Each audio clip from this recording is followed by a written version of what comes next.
Good afternoon. So here goes my second video for today. I had to share this one because this was like somebody I know shared a story with me yesterday, and I was like, I asked myself, can I share? Is it okay if I share that in one of my videos? And she gave me the okay. She said sure.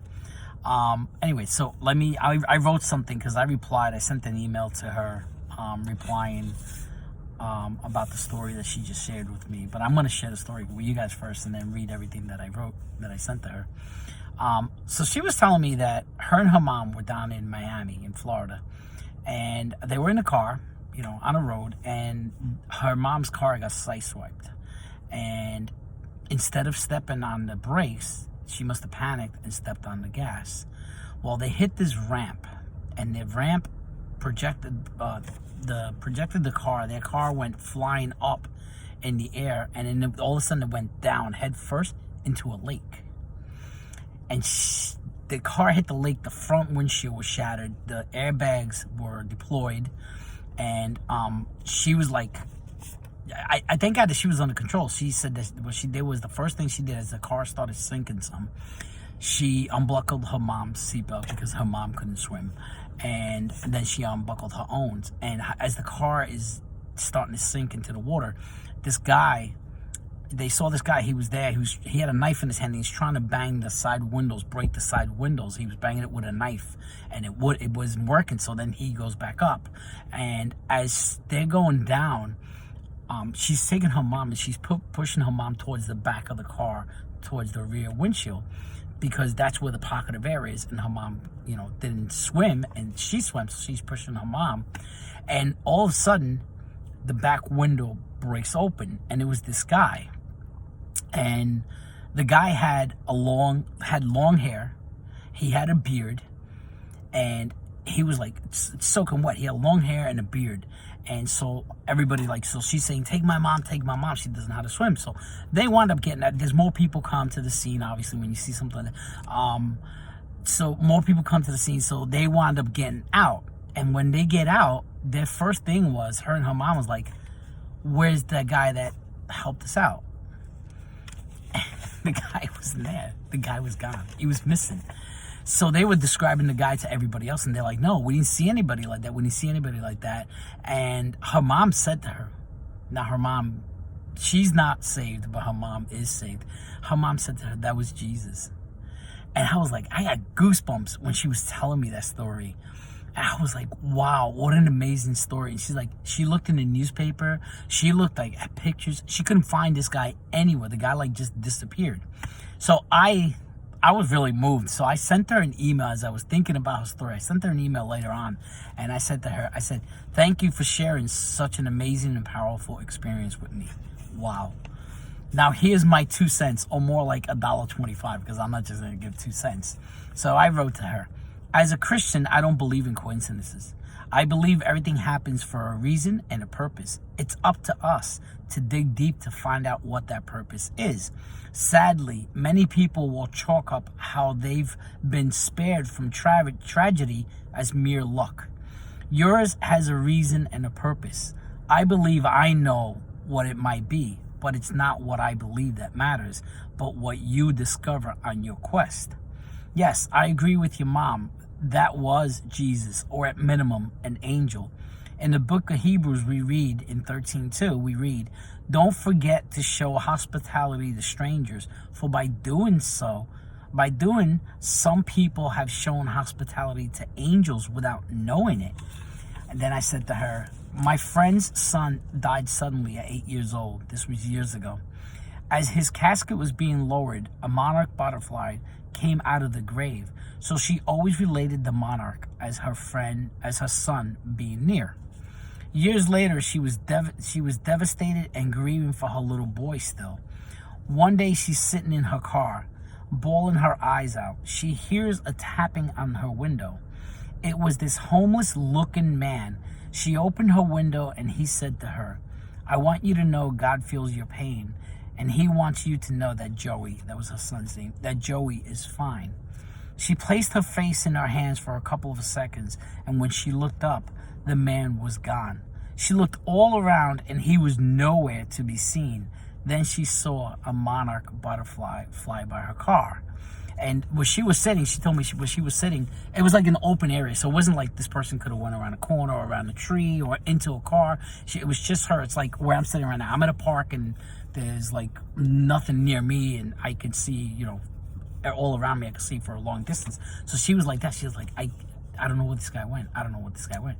I truly believe it was an angel comforting her, telling her that her son is okay. And then I shared another story with my friend, and it was like, a young girl was diagnosed with stage 4 kidney cancer at 6 years old. This little girl went through hell. She turned into a skeleton and lost all her hair. Every week in my church, we would have special prayer meetings just for her. Her mom, who rarely attended church, came as often as she could and even brought her when she could, when she wasn't in the hospital. You fast forward 14 to 16 months or so, the little girl was healed. She had one kidney removed, obviously. But guess what? As soon as the little girl was healed, her mom and her stopped coming to church. It really breaks my heart when I see God answer prayers, heal people, save people, sometimes instantly, like you and your mom. But they turn away from him, that is, until the next crisis. Through these answered needs, I feel that he is calling out to people for a purpose, usually for them to turn to him completely and serve him. In what capacity he calls us to, it's up to him. As I said, sadly, few choose that path. Jesus said in Matthew 7, verses 13 and 14, "Enter by the narrow gate, for wide is the gate and broad is the way that leads to destruction, and there are many who go in by it. Because narrow is the gate and difficult is the way which leads to life, and there are few who find it." I'd like to add, there are few who choose it. After the young girl was healed, my daughter said to me, "Daddy, if God healed my child the way he healed this girl, I would be in church thanking him the rest of my life." I said to her, "Alyssa, God tests the heart to see where it is. Is it on him or just the things we can get from him?" And then I said to her, "I'm not sharing this to guilt you into anything, just saying that I believe there are moments in life that God uses to get our attention, not just for that moment, but for our whole life. Could your experience be such a moment? I don't know. That's between you and him." And then I said to her, "God has blessed me with this beautiful gift. I can easily discern between people's souls. Upon first meeting a person, I can tell if they are a good soul, an evil soul, or even a troubled soul. I'd say that 90% of humanity are troubled souls. 5% are good and 5% are evil. You, my dear child, are a good soul. I knew it from the moment I met you." So anyway, I just wanted to share this story with you guys. I thought it was very moving. And again, people go through a lot of things in life and they turn to God. People who don't believe in him turn to him, or people who have a casual relationship with him, those part-time Christians they turn to him only when they need him. As my former pastor used to say, people treat Jesus like some cosmic genie or a Santa Claus. Put him on a shelf, and when you need him, you go get him. You rub that lamp when you need him, and it shouldn't be like that, because God is not mocked, as the scripture tells us. God will not be mocked. And I truly believe that God calls us. I believe that he calls us more than once, because it's happened to me. I mean, prior to coming to the Lord, I know there have been instances and times where I saw him moving, where I knew, wow, I can't believe that happened. But that now, in retrospect, being a Christian now, I knew it was the Lord who spared me from those situations that could have become very, very ugly. And right off the top of my head, I can probably name 5 or 6 easily. But then it finally got to a point where the Lord called me. He was pushing me. He was tapping. Actually, I say he was tapping me on the shoulder my whole life.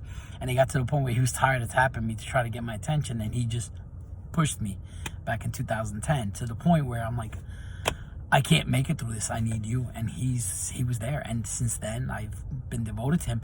But sadly, there are people in the world who, they chalk everything up to coincidence or luck, or not realizing that it's the Lord calling you. But the day will come where that knocking, that tapping, that calling, that voice that will stop. It will stop, because God gets to the point where he's like, okay, this person doesn't want to know anything about me. I'm going to give them to their own devices, as it says in Romans. God gives them gives man over to their own devices because they're ignoring him and they're not, seeking him. So I pray that if you're watching this video and you don't have a relationship with Jesus Christ, you don't know the Lord, and you've had instances, which I'm pretty sure you've had, because almost everybody's had them. You've had instances where you're like, wow, I was lucky to be spared from that. Wow, that was a coincidence. No, it wasn't a coincidence. I've heard so many people say, I'm sitting at a red light, and the light turns green, and I'm not aware of it. And a car passes by the other direction, taking a red light, that if I would have went when it turned green, that car would have just smashed into me. I've heard so many accounts of that. That's the Lord watching over you. That's the Lord protecting you. He's calling you. If you don't know him, he's calling you. Turn to him. God bless you, my friends. Have a nice day.